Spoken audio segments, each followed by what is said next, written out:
Les grands titres de l'actualité de ce mercredi, déjà, le milieu de la semaine. J'entendais à la radio des fois des animateurs qui disaient « le nombril de la semaine ». Ah! Que ça me faisait mal à mes oreilles. Je me rappelle d'un animateur à CFL qui disait ça à chaque mercredi, puis je pense qu'il s'amusait à tes dépens. Ou encore d'autres, des jeunes animateurs qui disaient « bon, ici, Joe Blow qui s'installe confortablement derrière les tables tournantes. » Oui. Il est là pour plusieurs heures, lui. C'est ça. C'est des choses qu'on entend des fois à l'occasion. C'est une autre époque quand même. Voilà, ça m'a fait du bien d'en parler. Donc, mercredi, milieu de la semaine, oui. Marie-Ève, bon matin. Oui, on se rapproche du vendredi.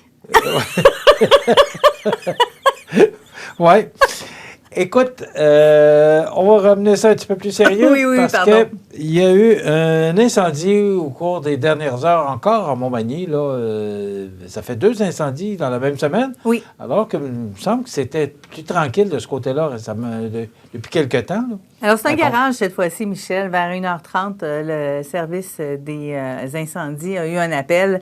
Une alarme générale, c'est un feu de garage au 790 chemin Saint-Luc à Montmagny. Évidemment, on n'a pas plus de détails. Semble-t-il qu'il n'y a pas eu de blessés et que tout est rentré dans l'ordre, bien sûr. Bon, et moi, je remercie toujours la rapidité de l'intervention du service incendie de la ville de Montmagny. Ça permet, le garage est encore debout.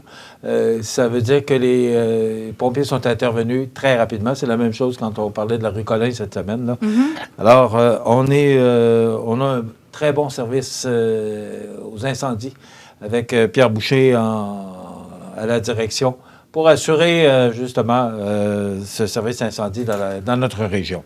On parle de service incendie. Oui. Bien, il y a une nouvelle caserne qui va être construite à Saint-Aubert, dans la MRC de Lydais. On le sait, hein, c'est important, les casernes, c'est important d'être bien situé, c'est important d'être bien organisé également. Et Saint-Aubert a compris ça parce que hier, c'était la première pelletée de terre. Il y avait beaucoup de gens sur place pour cette pelletée de terre. Ça a quasiment coûté aussi cher de pelle que la bâtisse va coûter. Non, quand même pas. Il y a même une pelle en or. Là. Oui. Tu as marqué sur la photo. C'est important, la pelle en or pour la première pelletée de terre. Mais c'est pas le député qui l'a. C'est pas le maire non plus. C'est ça qui m'a surpris. Vois-tu, on fait de la télévision, on remarque. C'est un projet de près de 3,3 millions de dollars qui se réalise. Ça fait 3 ans qu'on travaille là-dessus dans l'équipe municipale. On est vraiment content d'avoir pu s'associer avec plusieurs personnes pour réaliser ce projet-là. Un projet qui est financé à hauteur de 78 % par le programme d'amélioration et de construction d'infrastructures municipales du ministère des Affaires municipales et de l'Habitation du Québec. Donc, un mandat de conception et de gestion de projet qui a été confié à l'atelier Guy, architecte de Québec. Et la construction, on est allé avec l'entreprise Camco Construction de la Pocatière et c'est eux donc qui débutent les travaux et les travaux qui vont se poursuivre jusqu'à la fin novembre, donc c'est quand même assez rapide. C'est sur la rue des Érables au coin de la route 204 à Saint-Aubert. On vous invite à ne pas y aller parce que quand même, il faut les laisser travailler. Et le maire de Saint-Aubert, M. Ghislain Deschênes, est vraiment content. C'est un projet qui lui tenait beaucoup à cœur depuis longtemps, offrir un espace de travail fonctionnel à l'équipe de 18 pompiers volontaires. Et on se rappellera que Saint-Aubert compte une population de près de 2700 habitants, dont 1465 sont des résidents permanents. Et il y a 1200 villégiateurs saisonniers localisés principalement dans le secteur du lac Trois-Saumons. Alors, cette caserne va pouvoir servir tous ces gens. Bon, on sait que c'est le lac Trois-Saumons qui attire beaucoup de résidents pour l'été, ce qui fait augmenter la population de Saint-Aubert. Je salue en passant le maire Ghislain Deschênes. C'est un homme extrêmement dynamique dans sa région, dans sa municipalité. Moi, je l'avais rencontré il y a peut-être, c'est tout près de 2 ans, là, où il s'était porté acquéreur de la Caisse de Jardin là, pour y installer là, des services. Au niveau municipal. OK, les bureaux municipaux. On appelle ça un blanc de mémoire. Alors, c'est un homme très dynamique, puis je le salue en passant. Alors, c'est un beau projet pour la municipalité de Saint-Aubert. Quand même, on parle de millions, là, mais quand même, je suis resté extrêmement surpris, Marie-Ève, quand tu as mentionné dans la nouvelle 18 pompiers volontaires. Oui. C'est quand même beaucoup de monde. Et ça veut dire que les gens s'impliquent. C'est digne de mention. Sainte-Félicité qui est en démarche de vitalisation et qui met sa population en contribution. Raconte. Je suis tombée par hasard sur cette invitation-là sur le site Facebook de la MRC de Lillet. J'ai vu passer ça. C'est que la municipalité de Sainte-Félicité, depuis quelques années, voit ses services disparaître. Il y a 2 ans, fermeture de l'école primaire, fermeture du dépanneur un peu plus dernièrement. Et là, on se dit, écoutez, on n'est pas beaucoup, on est 400 personnes sur place, mais on voudrait se prendre en main et on veut que tout le monde vienne jaser avec nous pour nous dire qu'est-ce qu'on peut faire, qu'est-ce qu'on aimerait avoir comme service, comment qu'on peut offrir ces services-là. On aimerait ça avoir plus de gens sur place, des gens qui viennent vivre. On veut garder nos familles chez nous, on veut garder les gens chez nous aussi. Avez-vous des solutions, avez-vous des idées? C'est ce qu'on veut entendre du côté de la municipalité de Sainte-Félicité. On est en démarche de vitalisation. On n'a pas baissé les bras, on continue à se battre. On veut vraiment faire vivre cette municipalité qui est absolument magnifique. Donc, on tient un exercice de consultation publique jeudi, le 25 mai prochain. C'est dans la salle de l'édifice municipal. On a appelé ça « Rêver et réinventer le village ». Donc, les résidents qui sont invités à faire part de leurs idées de projet. Et d'ailleurs, ils peuvent s'inscrire à l'avance. Il va y avoir un repas de servi. Donc, vraiment, tout est pensé pour que tout le monde puisse se réunir et discuter ensemble. On est là en mode solution. Donc, chapeau. Moi, une municipalité qui se prend en main, qui tente de faire quelque chose, c'est chapeau. Automatiquement, là, félicitations. Et on espère pour vous que les solutions seront là. Marie-Ève, j'ai l'impression que tu n'as pas fini de nous sortir ce genre de nouvelles. Oui. Parce que j'ai l'impression que de plus en plus, les municipalités, il y a du dynamisme dans les conseils municipaux.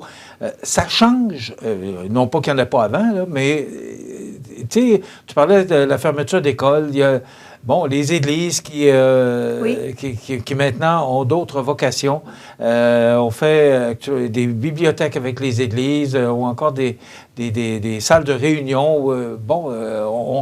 On fait intervenir la communauté. Et ça, je pense qu'on n'a pas fini de voir ça.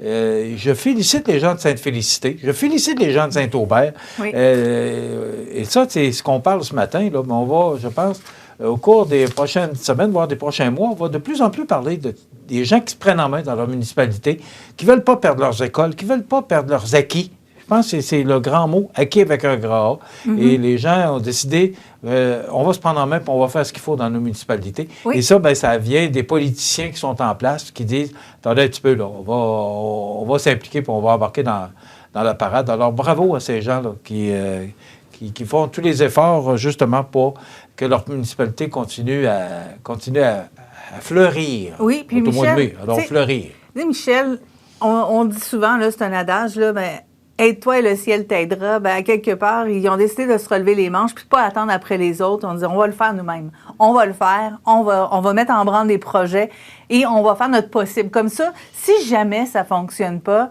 au moins, on aura essayé. Oui. Mais il faut partir avec l'idée que ça va fonctionner. Oui, mais moi, je suis sûre que ça va fonctionner. Écoute, hier, je recevais la présidente de la Chambre de commerce et d'industrie de la MRC de Montmagny, Alexandra Lemieux. On a parlé du troisième lien, mais moi, ce que je retiens, le troisième lien, on ne peut pas faire grand-chose. Le premier lien, ça a pris une décision. Il y a une volonté politique là, et de gens d'affaires. Là. On a hâte de voir ce qui va se passer. Mais moi, c'est le complexe sportif et culturel. Je dis toujours sportif avant, mais il faut que je dise complexe culturel et sportif en santé durable. Oui. Et ça, Marie-Ève, je parlais hier, on a rencontré un homme d'affaires de la région, toi et moi, qui nous disait que le développement B2, là, tout près de Basse-Bretagne, là, qui est presque à pleine capacité, il y a des gens qui veulent venir s'établir chez nous. Mm-hmm. Et si le complexe culturel et sportif en santé durable devenait une réalisation, devenait officiellement là, un projet dans notre région, imagine-toi comment ça pourrait amener un paquet de parents jeunes. Parce que Montmagny, on est comme au Québec, là, on est une ville qui est plus vieillissante. Mm-hmm. Faut l'accepter, c'est comme ça. Mais on a besoin maintenant de jeunes familles pour assurer la pérennité de notre ville. Là. Mais ce genre de projet-là va justement amener du monde chez nous. et des gens qui peuvent venir travailler, des jeunes familles.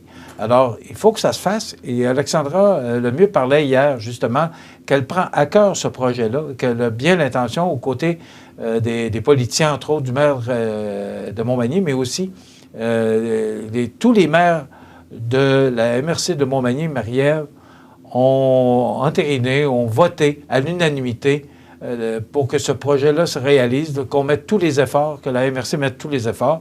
Et le député de Côte-du-Sud lundi qui nous disait que c'était très important pour lui que ce projet-là, et qu'il allait faire ce qu'il fallait, puis même Alexandra Lemieux l'a confirmé. Oui, c'est un projet qui est très attractif, tu l'as dit. Tous les maires de la MRC ont décidé d'embarquer et de dire non, ce projet-là est important. C'est pas juste important pour Montmagny, c'est important pour toute la région parce que ça a un pouvoir pour toute la région là, du côté attractif et c'est des infrastructures qui vont pouvoir être utilisées par les gens de toute la région aussi. Demain, on va recevoir Hélène Caron, qui est la présidente du conseil d'administration de la Maison d'Hélène, qui est la fondatrice aussi. Il faut donner à César ce qui est à César. On la recevra demain justement parce que elle recevait la semaine dernière la médaille du lieutenant-gouverneur. Marie-Ève, s'il y a une personne qui méritait ce genre d'honneur, c'est Hélène Caron. Alors, elle va venir nous parler parce que... on l'a entendu durant la présentation, là, elle était émue et on l'aurait été à moins. Alors, elle viendra demain nous parler. Et je vous annonce que je prends quelques semaines de vacances, ce qui ne m'est pas arrivé souvent dans ma carrière. Alors, je commence à me préparer tranquillement. C'est peut-être pour ça que ce matin, les anniversaires, j'ai eu un peu de misère, là. Mais je pense que je suis un peu dû. Alors, Marie-Ève, tu seras aux côtés de Richard Lavoie au cours des 2 prochaines semaines. Je vais être là demain, mais à partir de vendredi, je vais prendre quelques semaines de vacances, c'est 2. Et après ça, je reviendrai pour quelques temps. Alors, Marie-Ève, je vais te laisser avec un immense plaisir les rênes de l'émission Bonjour Côte-du-Sud. Merci, Michel. D'ailleurs, tu m'as Mais je vais être là demain. Ben oui, mais tu m'as permis de me pratiquer les vendredis jusqu'à maintenant. Hélène Caron sera avec nous demain. Passez une bonne journée, mesdames et messieurs, à demain.